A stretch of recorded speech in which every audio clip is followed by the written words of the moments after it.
If your life depended on it, what would you do to get more sales this week? Well, we thought about it, and other than posing naked on a billboard, we thought of that would definitely work, right? That would definitely work. There's 3 things that we definitely do that always guarantee sales quickly, and in this video, we want to share them with you so that you can get some sales this week. So get ready as we show you this sales trifecta, and make sure you stay till the very end of this video because we're going to share a tip that's going to make each of these techniques 100 times more effective. Actual maths. Let's do this! We've got 3 things for you in this sales trifecta, obviously, because it's trifecta, 3 things. And each one of these 3 things are really simple to do, but yet we guarantee that none of you are doing them all on a regular basis. But we want you to get into the habit of doing all 3 consistently, even put them in your diary. Okay, let's go for it. Number 1. Let's go for it. Number 1 is to call a potential client. Now we guarantee everybody, even you, yes you, right now, has someone that they could potentially call and try to close a sale with. Think about past clients. Think about people that click on your emails constantly. Think about people that you've met at networking and events. Someone that you've been talking to a lot on social media. And think about those people that are on the I'm not ready yet list. Yes, everyone needs that I'm not ready yet list. You know, when you're talking to someone and they say to you, oh yeah, that sounds really good. I'm just not quite ready yet. Where is that list of people? Make it.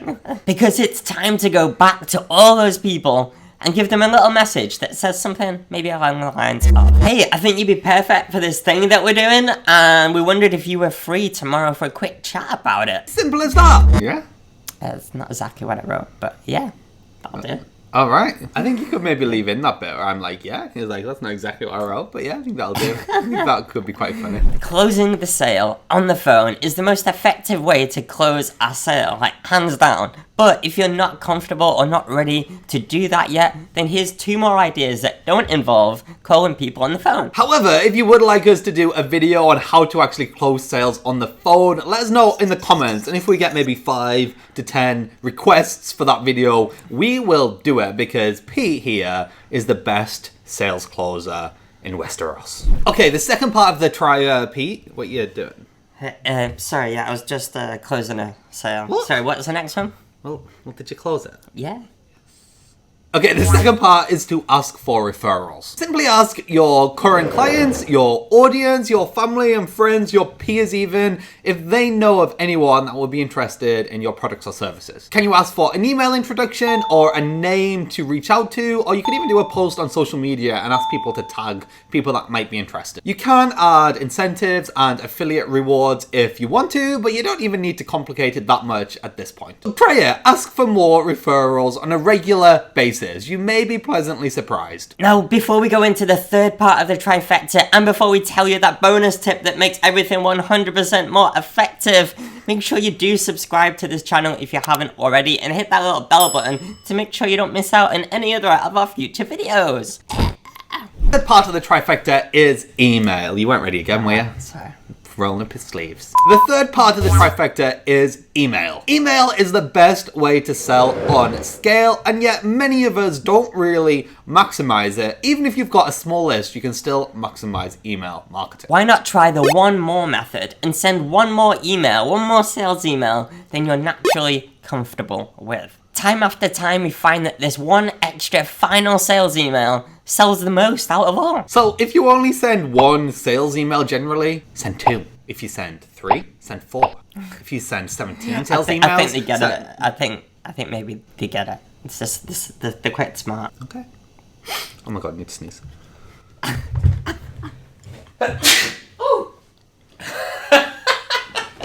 I'm so glad we captured that on camera. Now for that final tip to make everything else much more effective. We want you to create a sense of urgency. I feel like that sounded weirder than it probably came across.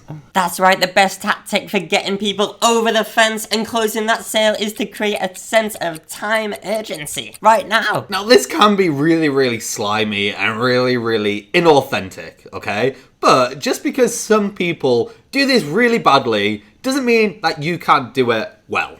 and genuinely. So can you offer either a bonus or a discount or a last chance to buy before I take it off the shelf kind of time urgency when you're selling? That you're only going to offer before a certain date, and you need to stick to that date or you're one of those slimy, inauthentic word that I'm not allowed to say. Or my mother will tell me off. So give it a go this week. Choose a sense of time urgency, and we guarantee that you will get better results in your sales calls, sales emails, and referrals. That sounds like a challenge, Pete. It does. Are you laying down a challenge? I'm laying down a challenge. Do you accept the challenge? Let us know in the comments if you accept the challenge, if you have any questions, and if you do want that video on sales call closing from the master himself. I've been Andrew, he's been closing. See you next time. Is that funny? I don't know if that was funny. I've been Andrew, he's been Pete. See you next time. See ya. Oh, another call. Hello. Close it, baby.